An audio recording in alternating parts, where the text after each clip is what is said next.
many years of doing the recording sessions, you know, I had to tell Jerry Wexler that I was leaving the voice group and this and that. I mean, it was a hard decision, but it was one that I knew that I had to make, and one that had been in my heart for a while.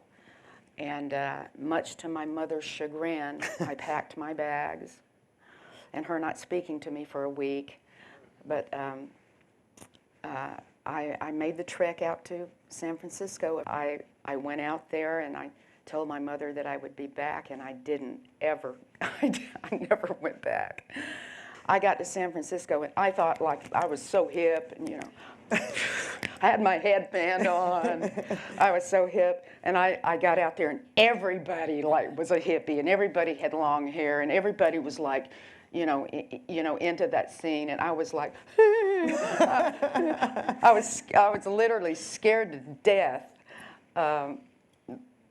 and somehow or other, you know, I made it through. I ended up working at Union Oil in San Francisco with a whole bunch of other friends. And some of those friends were a friend of Keith Godchaux. And that's how I met Keith. The rest is history. Keith and I got together, and we actually decided to get married before I had ever heard him play the piano. And after I heard him play the piano, he was like, I made so the right decision.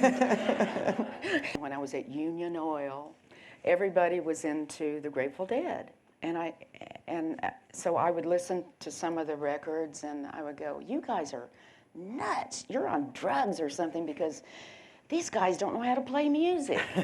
I mean, I'm not belittling that. I mean, it was like fantastic. But I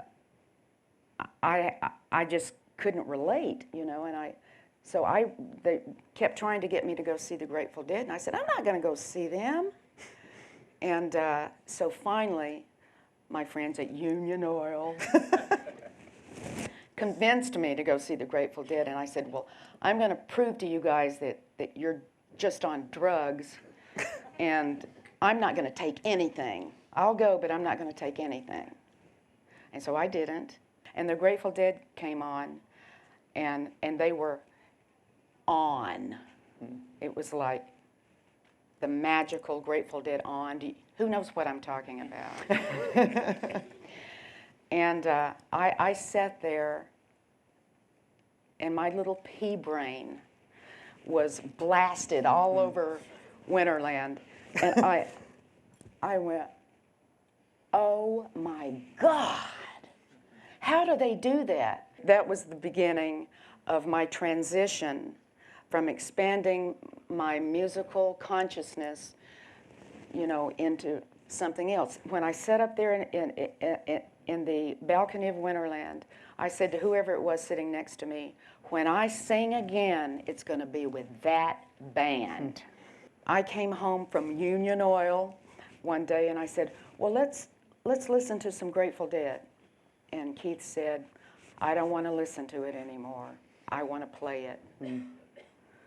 And I said, okay, let's go get in the band.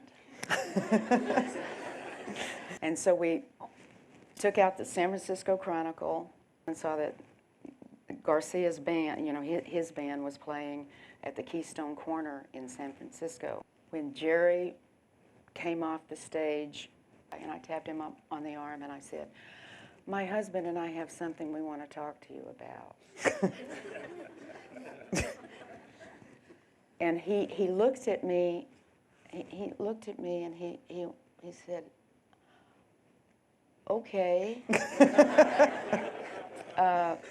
You want to come backstage? And I said, well, all right.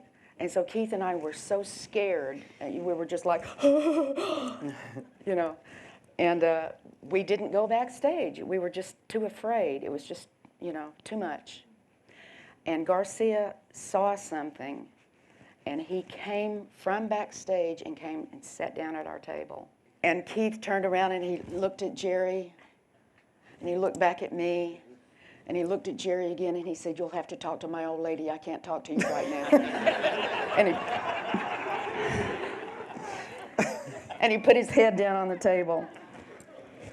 And so I said, Okay, well, here it is.